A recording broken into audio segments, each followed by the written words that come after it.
Hello, friend. Excuse me. Hello, friends. This is Seth of Soil for Climate. How are you doing?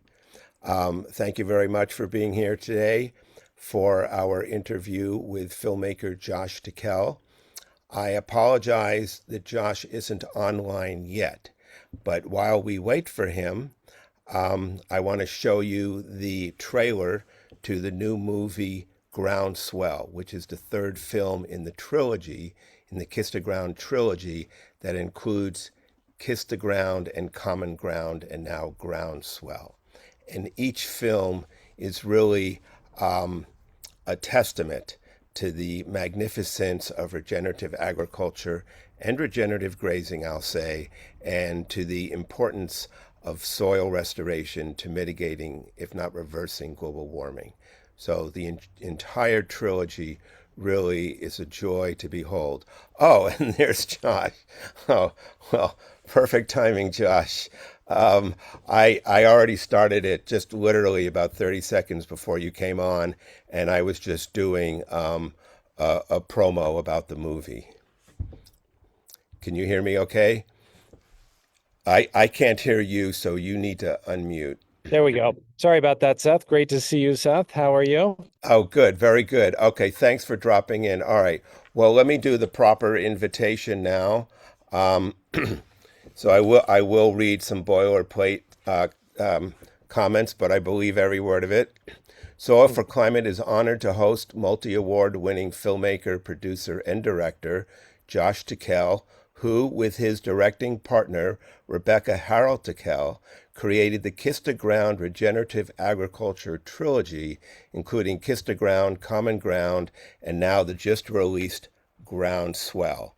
Josh will talk about the powerful connection between soil health, climate stability, and the future of food through the lens of his new film, Groundswell. Groundswell explores how farmers, ranchers, scientists, and land stewards around the world are using regenerative practices to restore degraded landscapes, rebuild soil carbon, and strengthen local food systems. The film shows that soil is not just dirt beneath our feet, but a living engine for climate resilience, water security, biodiversity, and human survival. Here, here. Well, listen, Yay. I don't mind reading boilerplate text when it's something I could have written myself. So God bless you. That's perfect, and that's right on. So, Josh, why don't you just say if make a few introductory comments? I do want to show the trailer for Groundswell. I have it queued up, so we will show it after. Why don't you set it up if you will? Then we'll show it, Mhm. and then we'll talk some more, and then we'll take questions from the audience. So go for it.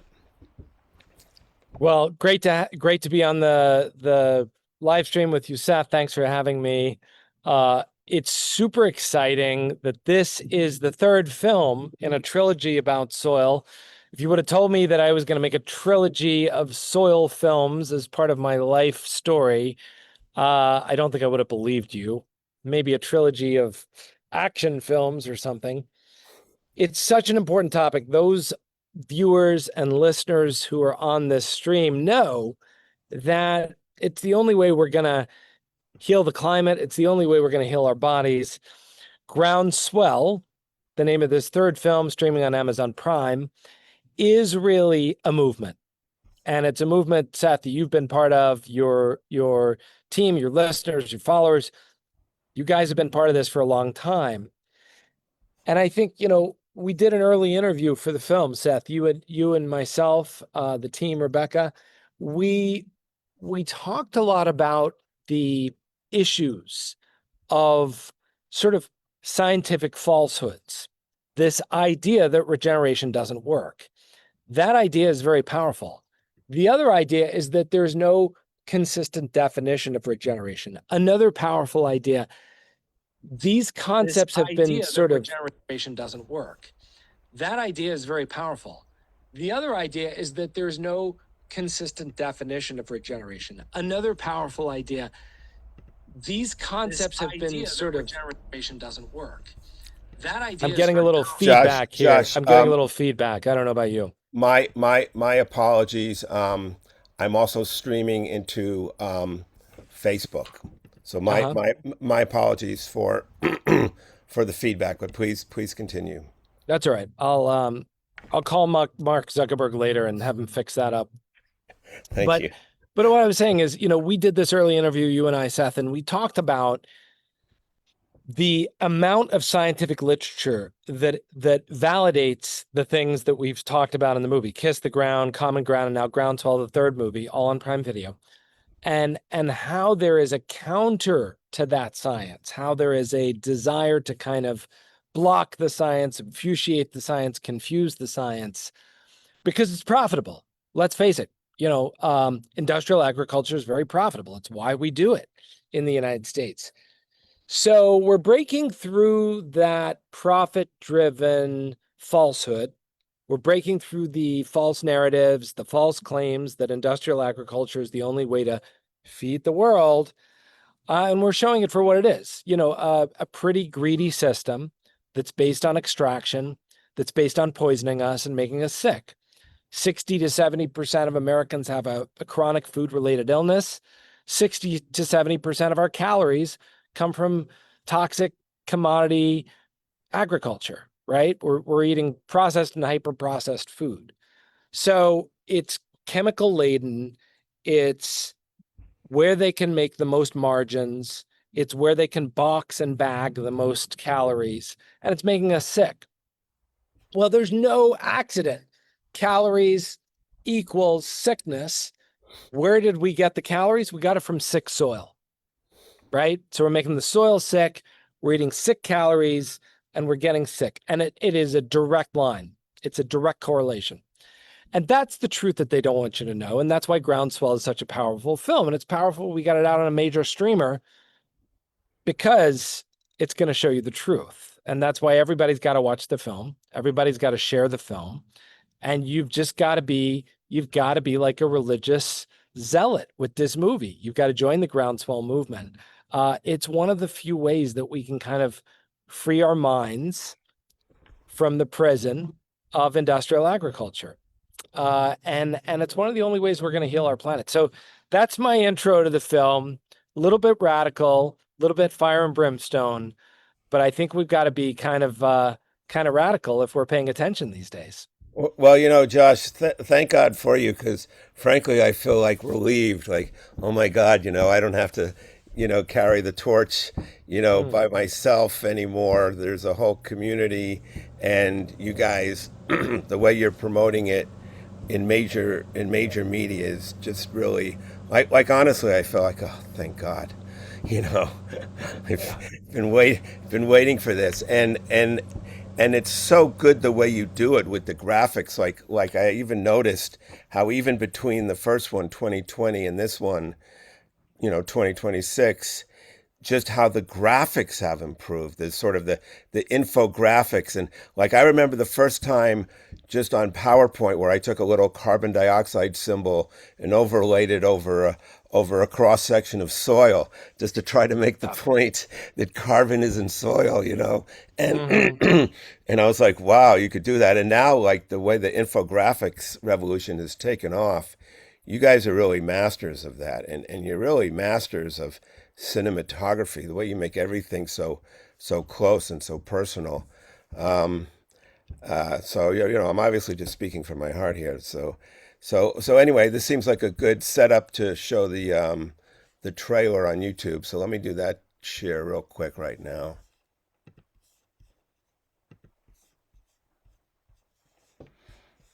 Okay, and I'll play it, and then I'll go to full screen. Our mother has a fever. The deserts are expanding rapidly. I know what you're thinking. Not another depressing climate documentary. Well, this film is different. This film is about food and about how we grow it. Farm by farm, we can actually heal the entire world. There are two kinds of agriculture. Industrial agriculture. Kill, kill, kill. And regenerative agriculture. Regenerative agriculture promotes biodiversity and life. Plants are the most effective way of pulling carbon out of our atmosphere. We're putting carbon back in the soil. Healthy soil stores a lot of water. Regenerative agriculture is survival. Across the world, grassroots efforts fighting to regenerate land are gaining momentum. What was here before was dust, and what you see now is a verdant oasis. It's a miracle. In different countries, all of this restoration is happening. Can the regenerative model feed the world? Of course it can. The answer to so many of our problems is in the ground beneath our feet. Saving our soils, our climate, and our future begins with regeneration. I have 3 daughters, so I'm gonna keep up that fight. We see that there is hope. Regenerative agriculture has grown to 250 million acres globally. And what do they call this movement that's spreading across the globe? They call it Groundswell.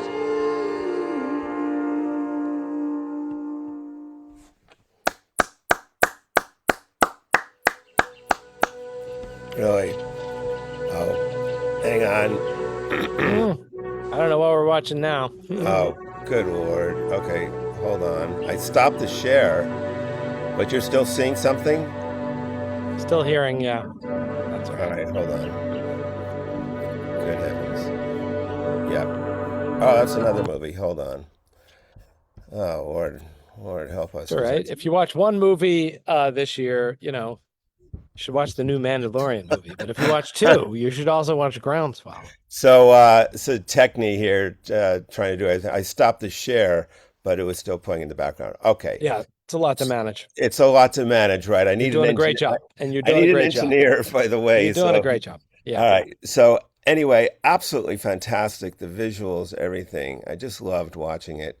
And what do you say? You know, because we do have a limited amount of time, and we want to get questions. Like you can look in the chat area, you know, just as easily as me and the Q&A. All right, I'm seeing them. Yeah. Yeah. If you see anything you wanna respond to, you Yeah. know, just go right for it right now.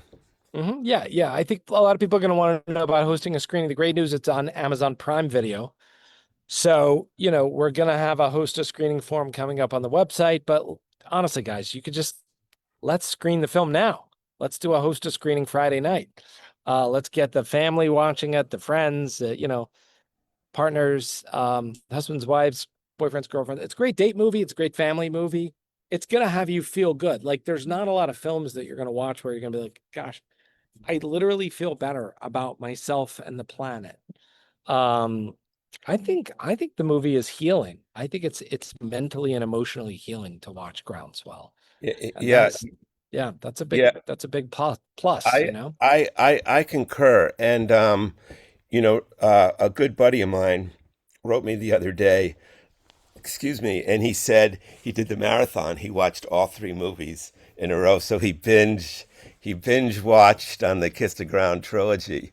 I don't know if you've heard anyone tell you that yet, but that's why not watch all 3? You know, this is a movie marathon weekend on the soil. Yeah. And I think that's going to be transformative for people when they start screening all 3 at a time. How would you? That's awesome. Yeah. How would you? You know, it's funny because people binge watch, you know, what's on, you know, Netflix or whatever, you know, their favorite drama. Yeah. And, you know, let's binge watch something that's true, that's really like healthy and regenerative. I love it. Well, you know, I love the thought of it. I know for a fact that a lot of people watch Kiss the Ground over and over again in Common Ground. So I think people are going to be watching Groundswell over and over again. Yeah. You know, I hope so. And yeah. how would you describe the arc of the 3 movies in terms of the storyline that the 3 movies make? Kiss the Ground is very much focused on sort of climate and introducing the regenerative concept. It was very early in the regenerative movement where we had to sort of set the stage, get the basics done, understanding carbon, understanding like a little bit of soil biology, and so there's a lot of basics covered in the first film. In a fun, uplifting way. We also meet Gabe Brown for the first time, and he's this character that shows up through the 3 films. And we start to understand a thing or two about farming, but we don't get deep into farming. Common Ground, we get deep in farming, right? And because one of the central questions that came out of the first film is, if this is so good, why isn't it happening? And of course, it was happening. 5 million acres. We started with just organic in the U.S. 5-6 million acres, and by the second film, it was up quite a bit. But there was resistance, and there still is, to regenerative agriculture. I mean, I see resistance in the environmental movement, and so the second film really goes into the dynamics of agriculture, including the corruption of the university system and a little bit of the corruption of the government system. And that's not partisan. It's not, red or blue. It's just the way it has evolved over time, right? And so Common Ground kind of has this edge to it where you're like, oh, this is why we're set up to fail in terms of our health. This is why farmers are set up to fail, Same solution, Common Ground gets into the regenerative agriculture. We go a level deeper into the information. Groundswell takes all that to the next level. We go on a global journey, 7 countries, 5 continents, and we see, oh my gosh, this regenerative agriculture is so powerful, we can literally turn the deserts green, right? We can reinvigorate the place that is threatening life for 1 billion people. We can turn that into an oasis. Turn the deserts green. That's sub-Saharan Africa. That's India. That's Australia. And believe it or not, that's the middle of America. I think Groundswell, it's the ultimate blueprint for how to fix the planet. It really is. You watch it once, you're going to have a great experience. You watch it twice, you're going to start to see, oh my gosh, it's a Trojan horse. It's a manual for how to fix every ecosystem. It's a manual for how to farm. It's a manual for how to eat. It's multidimensional. The film has dimensions upon dimensions packed in there. And as you watch it multiple times, you're going to see the film's going to open up and it's going to reveal multiple dimensions of information. That's why I'm like, watch it with your kids. Watch it with somebody special in your life. Watch it with your whole family. Watch it with your community. I guarantee you, every single time you watch it, you're going to feel like it's the first time. It's that kind of movie. It's wonderful to put it in that context. And I love the way that the focus has moved to food. And just yesterday, I interviewed Nicolette Hahn-Nyman, who is the author of Defending Beef and Righteous Pork Chop, and just ran for Congress in the 2nd Congressional District in California, including, Marin County, and she's a producer herself. And so anyway, I just interviewed her yesterday, and, we were talking about each of our respective paths on how we got to this, and how much we both love the fact that you're moving the focus toward food. Because for me, the focus was on climate. That's how I started, Soil for Climate. I was a climate activist. And so for me, climate was just a given, that this was a serious issue. It wasn't controversial. But not amongst the climate scientists and activists that I was associating with. But then I began to understand the role of soil. And then I began to understand the role of agriculture, and then specifically animal agriculture. Well, now I'm like 4 or 5 steps away from the traditional climate scientist, And then certainly the traditional climate activist who, if they understand agriculture at all, they only understand it in a negative context. Um, and so that whole sort of turnaround where I'm now eyeball deep in like the ranching community. And Yeah. what's funny is I've literally been told, don't talk about climate, at Yeah. certain meetings. You can talk about carbon in the soil, but Uh-huh. don't talk about it in the air. Uh-huh. Yeah. Yeah. That's where the narrative lines are like pretty solid.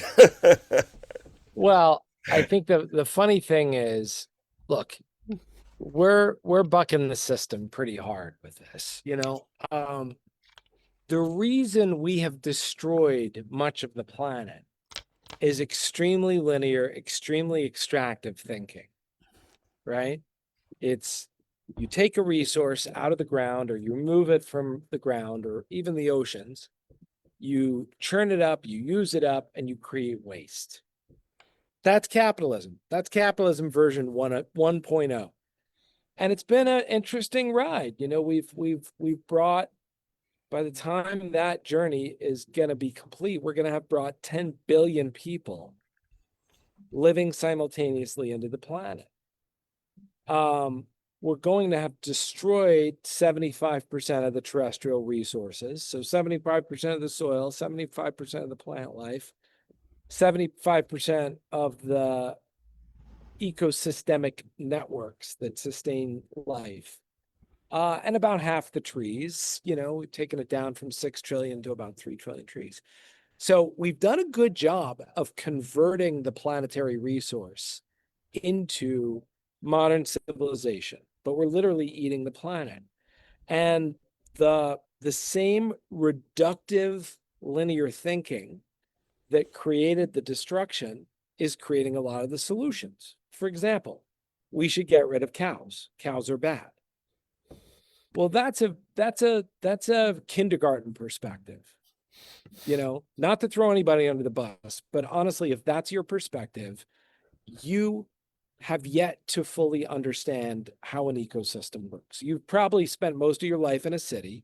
You've yet to go out into nature. You certainly haven't studied soil, and you certainly haven't studied a full ecosystem. No offense to anybody. Like great that you're looking at solutions. Great that you have that knee-jerk reaction. If we got to find the solution, we got to find the problem. But there's nowhere on the planet, save maybe the polar regions, where there is a lack of animal life. When we remove animals from land, we create oxidation in the plants. We create desertification, hence sub-Saharan Africa, hence the middle of Australia, hence the middle of the United States. We've really removed the animals from the land. So it's the reductive linear approach to solutions that spins out much of the environmental movement in these circles where we're just like, oh, let's get some money. Let's remove cows. Let's remove humans. Let's create conservation. And what happens? More oxidation, more desertification, hotter climates, hotter temperatures. I mean, I've yet to see any significant environmental cohesion around a true solution to the climate crisis. Because what happens is we start to get into reductive solutions, which become themselves profit, right? Well, there's big money in conservation. There's big money in fighting against these systems. So all of a sudden you've got big ag fighting environmentalists, and there's money being made on both sides, right? Versus the common ground, which is why we named the second film Common Ground, going, wait, let me get this straight. You want a planet of abundance over here on the environmental side. You guys want to feed people.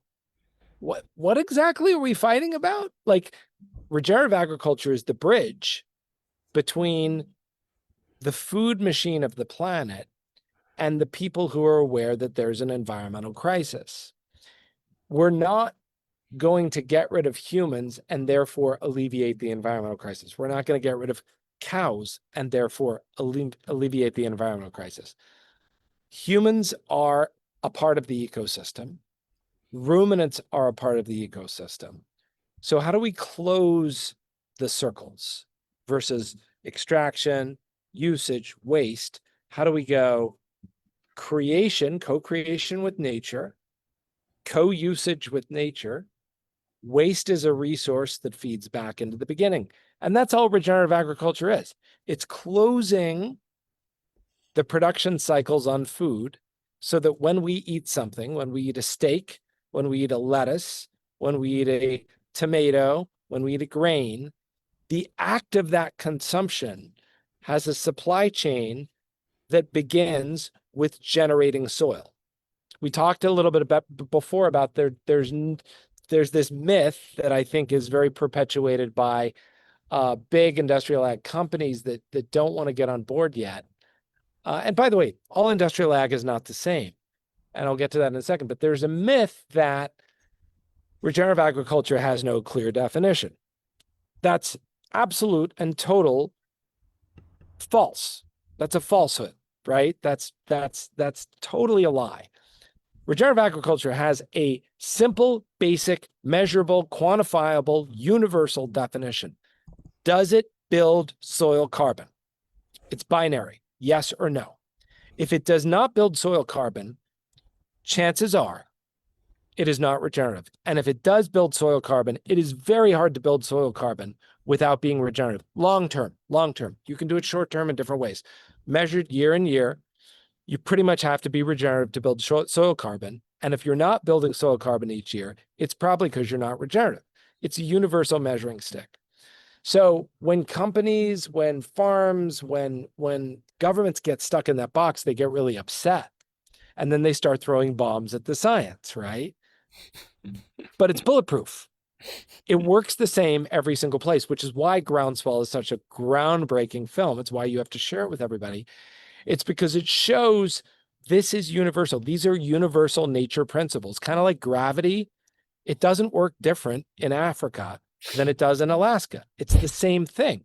Same in New York City, same in LA, same in Boston, same in Mumbai. Gravity is universal. Nature has universal principles.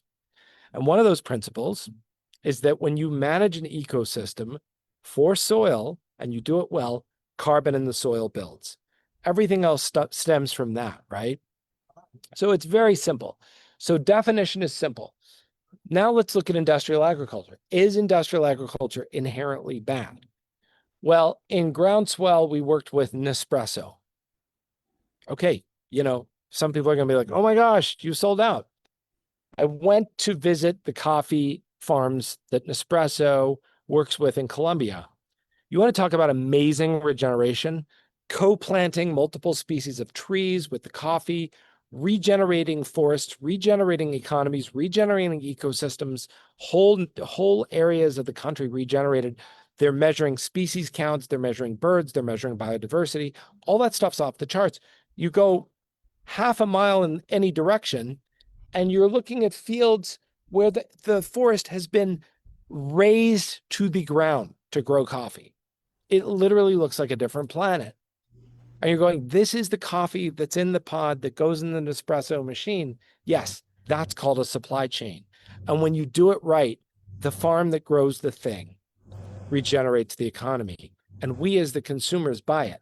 And you go, well, you're talking about capitalism again. I thought you just said capitalism is bad. No. Linear, extractive, destructive capitalism 1.0 is bad. I'm not against food companies participating in regeneration. In fact, this is going to sound crazy. You guys are going to freak out. You're going to say, again, you're selling out, Josh. You're crazy. McDonald's has a massive regenerative agriculture initiative that's underway. Right? That's crazy. Why? Is it because they want to make the planet a better place? Yeah, to some degree. Is it they want to be green? Maybe. Here's the real reason. Let me let you in on the secret as to why regenerative agriculture is going to be the most profitable food sector breakthrough since organic. And this is a whole different generation. This is why I need you guys to think a little differently about this.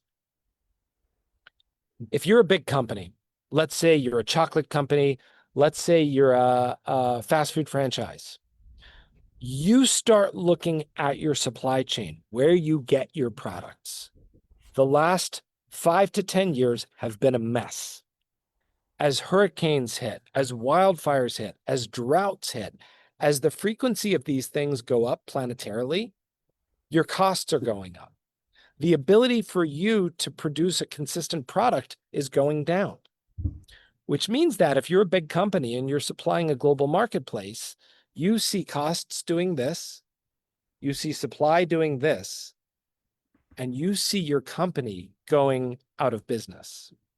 The only thing that can stop that from happening and secure these big food companies is regenerative agriculture, because you're planting multiple species, you're buffering against a deluge of water, you're buffering against a hailstorm, you're buffering against a drought, you're buffering. It's the only thing that can build in resilience. So the real reason that these multi-billion-dollar companies, no, not all of them, some of them are actually doing it just for the goodness that's in the company, which is, I love that. I think Nespresso is one of those companies. They're just great people and they have a great ethos, B Corp, the whole thing. But for the most part, they're going to be the front runners. And who's going to come behind them is these big food companies that are going, oh my gosh, this is the only way we're going to stay in business. In 10 years, when the supply chains are going like this and the costs are going like this, if we can even that out, which regen agriculture, which they can, they're going to stay in business. So that's my call to action for people is like, I don't want you to think about this as fringe anymore. I want you to think about every time you put something in your mouth, you're voting to move those companies into the regenerative supply chain, not to greenwash. There's going to be there's regen washing, but to actually do the work, get their supply chains in regen now for their own benefit, but honestly for the benefit of the planet. That's why I say join the groundswell, join the movement, watch the movie, use these tools, and let's just transform the whole thing, you know? Josh, amen. I'm giving you the virtual high five. And when you say transform the whole thing, yeah, the whole thing, including our concepts of money and wealth. And I'm very excited by the evolution of the ecosystem rewards movement. And I call it ecosystem rewards as opposed to like carbon market, right? And so we've seen the benefits, but also the drawbacks of something called a carbon market, because if it becomes linear, reductionist, as Alan Savory would call it, then it's just another thing you're organizing for. You're just organizing for a quick exchange. But the Savory Institute, God bless them, have the concept that they call, ecological outcome verification, of which there's a whole range of indicators and some sort of credit based on that. There's people that I know that are working on a water credit.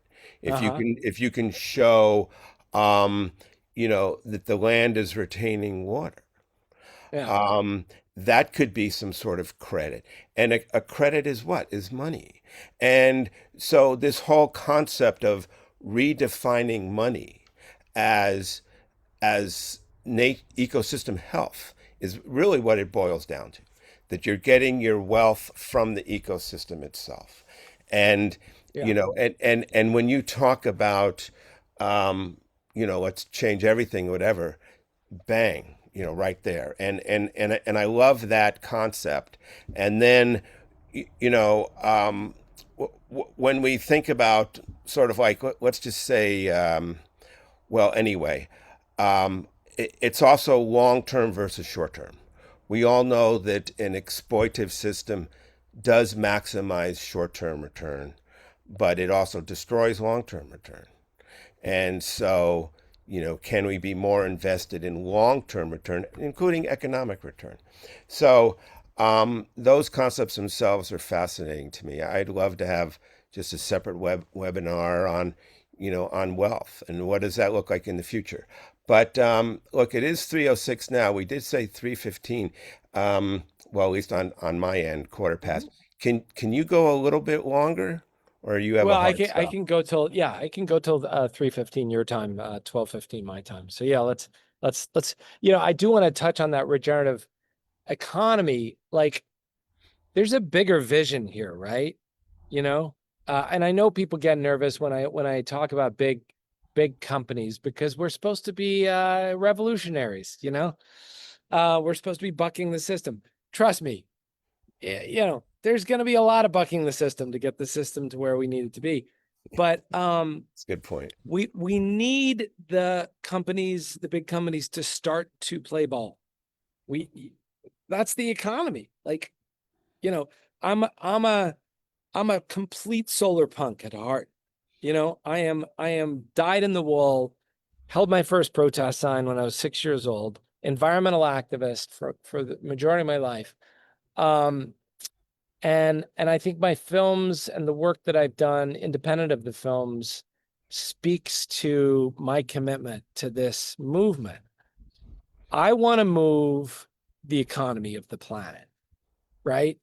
That's the objective.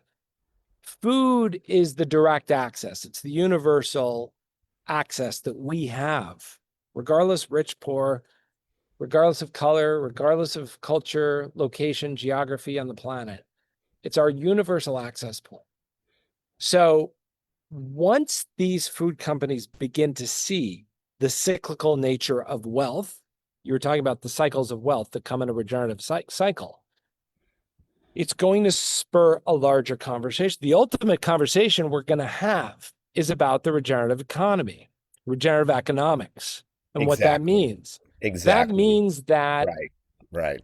we're not extracting money from communities to feed the capital. It's not a Hunger Games scenario.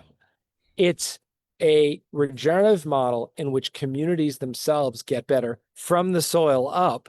Yeah. All the way through the people who work in those communities, all the way through the service economy. We're creating multiplier effects. Yep. And this is known economics. But what's also known in economics is structural change. When you move the structure of an economy, it is a big shift, and it is oftentimes very disruptive. So yeah, it's scary to think about big companies being involved. It's, are they going to screw up regeneration? Are they going to greenwash? Yeah, there's going to be some greenwashing. But this is a messy, big transition. When we get to the other side, which is where we're going, it's an inevitability for humanity. What we're talking about is an economy based on the value of making things better, not worse. We're talking about economy based on natural capital. Are we increasing or decreasing natural capital? It should always be increasing. This is the cradle to cradle, William McDonough, Bucky Fuller school of thought. And yeah, look, the carbon market, it's messy, it's disconnected, but we show it in Groundswell because it's an early example of thinking that will lead to where we're going. Right. Eventually, we're going to pay to make things better, and that's going to make us better and our lives better. We're starting to see it. The regenerative logos that you see on your food. Yep. That's a beginning. It's not the end. So we got it. Trust me, there's, so much work ahead to get that to happen. And then maybe when we get the regenerative economy and, we're working less, we're growing more food for more people, there's an overabundance, maybe we can devote some more of our human time to art and to connection and to leisure and to building, peace and cultural exchange. Right. Very utopian, I know, but that's really what we're talking about. I think that's what the environmental movement's been talking about the whole time, is like safeguard these resources, rebuild them, and create a society where we're not boiling the planet just to have lunch. Not that hard. Josh, I have to hand it to you. You are good at coming up with little one-liners like that. It's perfect. It's perfect. Thank you. And let me, if I may, use this moment just to quickly do a plug for my own organization, Soil4Climate, and in our fundraiser to get regenerative grazing on Maasai lands in Kenya and Tanzania. So I've been working on this for a while now, and we've already started to do holistic management training and outreach and building rapport with these traditional grazing communities. And 2026 is the UN International Year of Rangelands and Pastoralists.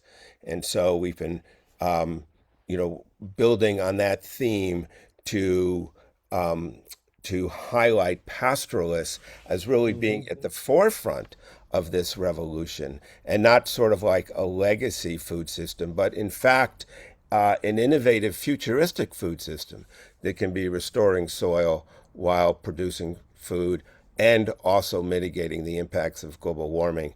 So kindly consider, those of you watching, donating to Soil for Climate, and Josh, maybe someday you can highlight this in one of your films, and I'll put Absolutely. and I'll Absolutely. put oh, well, thank Yeah. you. Thank you. You're such a warrior, Seth. I hope people do continue to support you, and kudos on being on the journey, because this is challenging. There's a lot of people go, well, how do you remain hopeful? Yeah. How do and the simple answer is every day has to be day zero. Yeah. Every day has to be a new day. It's like, Yeah. what else are you gonna do? Well, and like, I just feel like we just have to start healing the ground. That's You it. can only spend so much That's it. time arguing about the science or Yeah. the Yeah. ethics or the politics, the economics. Just start healing the ground. And that's why the image behind me, the Zoom image, it looks fake, but it's completely real. I've been to that spot. This is the Karoo family ranch in the Karoo region of South Africa. I have stood at that fence. I call that the paradigm fence. You can see it on Google Earth. You can see the divide. It's just so obvious. So anyway, all right. Well, thank you so much. We didn't get a chance to answer some of the questions. We can revisit them later via text. But one person was asking about water, and someone else was asking about livestock. How many of the cases that you saw around the world did involve livestock? If you could take that question just really quickly, that'd be great, because I'd love to hear that too. Most of the successful regen projects involve some element of livestock. Not all. When land is so degraded that it's dust, it doesn't take a lot to get the jump start of water and plants cycling. But eventually those grasses oxidize without livestock. So we show example after example after example in different regions of the world where livestock are integrated into a regenerative system, and done successfully. It provides more protein, not less, which is the funny thing about the whole, let's not eat, livestock. It's like, well, yeah, but if we do regenerative right, we're actually going to have more protein. Yes, exactly. Which is good, because about half of the world's protein insecure. So, and then water, you got to watch the movie. We spend a lot of time on water cycles. Obviously, the more carbon in the soil, the more water it absorbs. You do the small water cycle, you ameliorate these huge thunderstorms that wipe everything out. So a lot of great info. Watch Groundswell. It's on Amazon Prime. Get on there, watch with your family, your friends. Great movie. And I think it's really going to change the world, but it's up to you guys to share it with absolutely everybody you know, as well as the trailer. Trailer's free. Get the YouTube trailer, share it everywhere. Social media, friends, family, text messages. That's your mission. Every view of the trailer, every view of the film is a vote for a better tomorrow. Absolutely. Okay, Josh, thank you so much for being here today. This is also being streamed into Facebook, and then I will send out the link. It's also recorded on the cloud on Zoom, so I will just send out the link to people, and they can watch it again at their leisure. All right, Josh, thank you again for being here, and thank you for everything you're doing. And I look forward to your next project, whatever it is. But you'll let us know. You'll give me the scoop. I will. Have a great day. Thanks everybody for tuning in. Appreciate you, Seth. Love you, buddy. Okay. All right. Take care. Thanks. Bye-bye.